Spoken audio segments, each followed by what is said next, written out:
check out this first stop, which is on Kurtz Avenue. And I'm looking for a pie tin that can be used as a lamp, and of course some original artwork.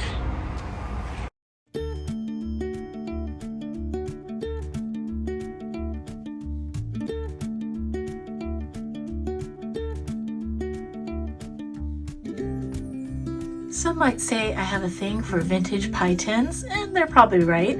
These are all from my mother's pantry, repurposed with some pieces of mirror, and I wanted to use some vintage tin for my pendant lamp in the kitchen.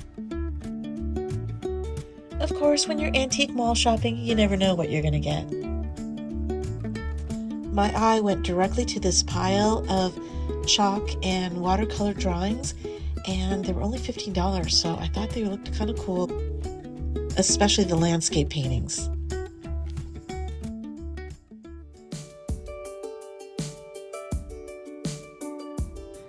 I found these vintage bundt pans. When turned upside down, they could be an interesting pendant lampshade, but they were a little bit too pricey for what I wanted to do. I really like these small gold frame mirrors, especially the dark brown details in the corner.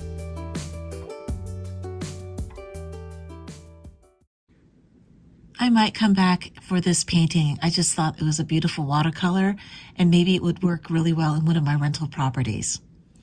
I like adding original art to my rental properties as much as possible, not just art prints and posters.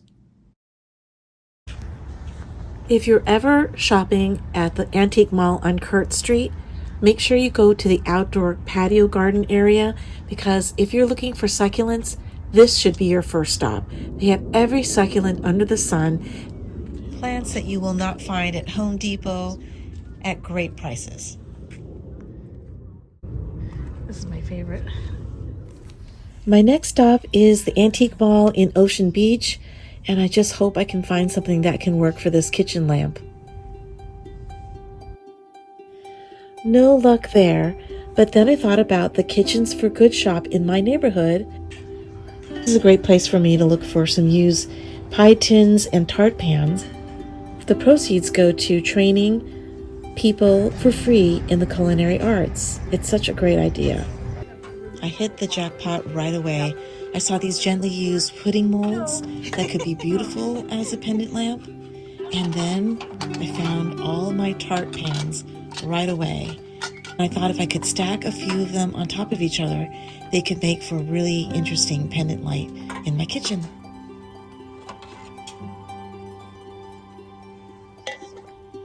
For my 3 tart pans, it was about $8. It went to a great cause.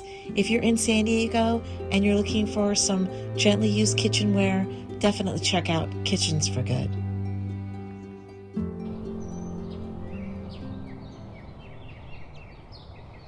When I went to the one antique mall in Ocean Beach, there was something that called out to me. It wasn't on my shopping list. I know. Now, if you look behind me, that was my motivation. This item was on the counter, just right when you walk in. And it has some use. It's a piggy bank, but it's from the 60s.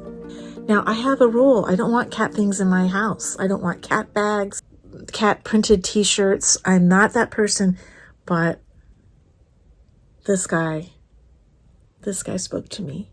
I thought that it could go really well on my shelf with vintage items from my mother.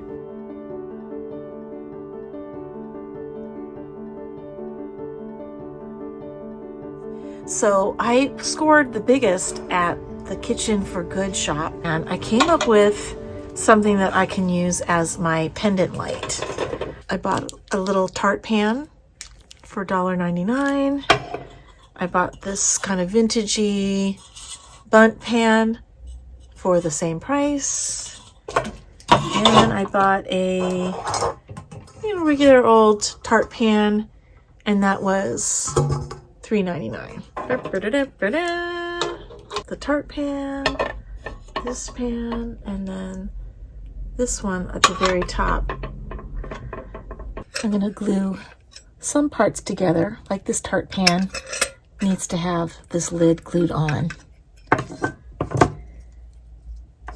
going to use my trusty E6000. I love E6000 for metal. Metal.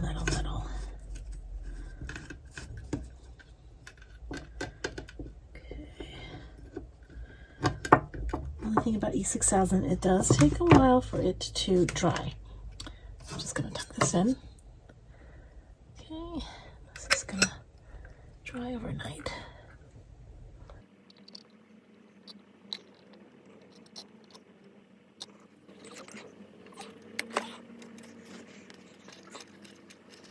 I'm about to disassemble this pendant lamp that I created out of a colander and my mother's old vintage mixer she found from a flea market.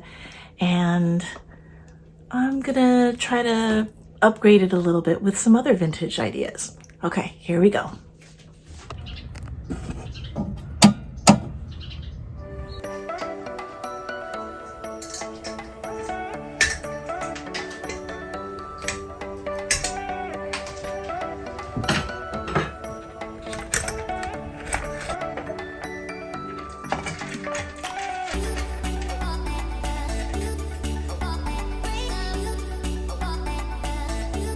I also wanted to upgrade the ceiling medallion, and I thought this was a good tip. Instead of using a permanent construction adhesive, I used a caulking instead so that we could move it around in case it needed to be recentered, and that's exactly what happened.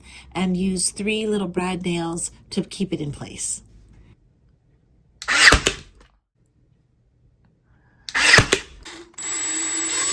I'm going to drill some holes in the pie tins to thread my lamp cord through. I was having trouble figuring out the old wiring that's in the ceiling, so I asked my contractor friend Joe to come over. He didn't want to be on camera, but he did teach me how to attach the wires correctly and how to finagle some things that were a little bit off center. Okay, thanks, Joe. Now that my friend did all the heavy lifting, I can do the fun stuff. I saw this expensive designer lamp that used the same concept of vintage tin stacking, and I had an extra one of these lamp cages, and this is a reproduction of a vintage one. And they hung this. It's just held on by little screws.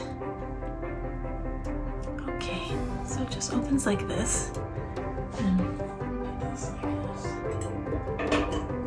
it's right above here.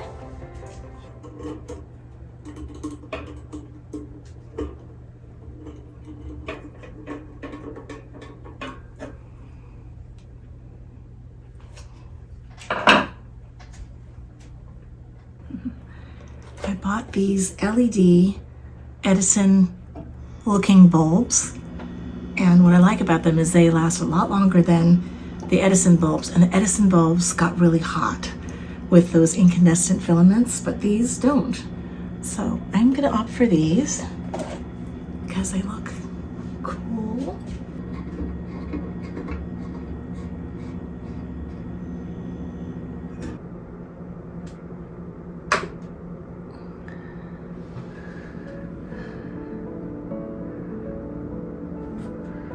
I am really loving the addition of this light bulb cage. They're really inexpensive. I did add this piece to cover a little bit of the socket. When I thread these pieces together, there was too much of the electrical socket showing. So I had one extra little mini tart pan, vintage of course, thanks to Mom, always thanks to Mom. And so that was a nice little capper on top of the socket. It is so satisfying making something so simple and pretty out of salvaged items, not spending a lot of money for something that's so unique. I like the way the lamp lights up the small kitchen without making it feel very claustrophobic. It feels very proportional to the size of the room. Well, thank you so much for joining me here at Nutshell Living. I love it when you visit. I'll see you next time. Bye-bye.